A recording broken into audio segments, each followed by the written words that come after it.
एक गांव में एक बेईमान ज़मींदार रहता था।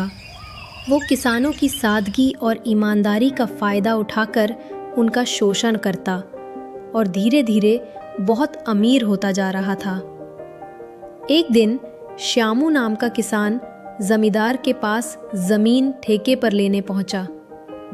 ज़मींदार ने हामी तो भर दी, लेकिन एक शर्त रखी।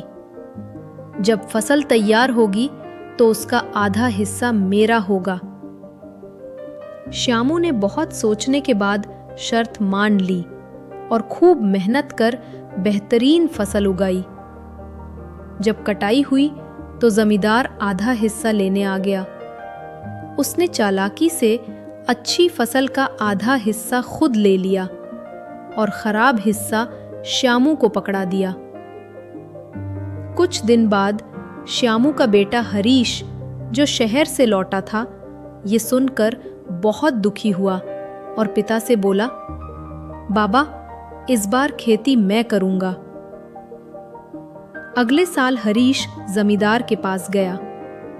जमींदार ने शर्त रखी, ऊपरी हिस्सा मेरा और नीचे का तुम्हारा।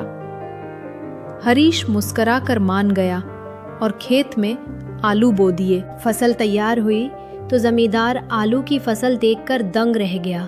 हरीश बोला, जैसा तय हुआ था, ऊपरी हिस्सा आपका और नीचे का मेरा। जमींदार को खाली पत्ते और डंठल मिले, जबकि सारा आलू हरीश ले गया। अगले साल जमींदार और चालाकी दिखाते हुए बोला, इस बार नीचे का हिस्सा मेरा होगा।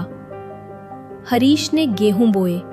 फसल तैयार होने पर नीचे जमींदार को भूसी और तना मिला, जबकि ऊपर का अनाज हरीश ले गया।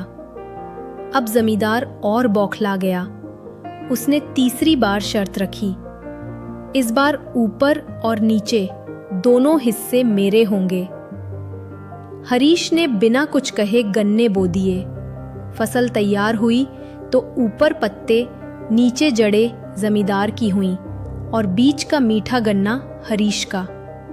ये देखकर गांव वाले भी हंस पड़े और जमींदार की चालाकी सबके सामने खुल गई। गुस्से और शर्म से जमींदार वहां से चला गया। कुछ समय बाद उसने सबके सामने कहा, अब से मैं ईमानदारी से काम करूंगा। लेकिन जाते जाते उसने अपने नौकर से हंसकर कहा, मूर्ख गांव वाले, क्या समझते हैं? क्या मैं इनसे कमाना छोड़ दूंगा?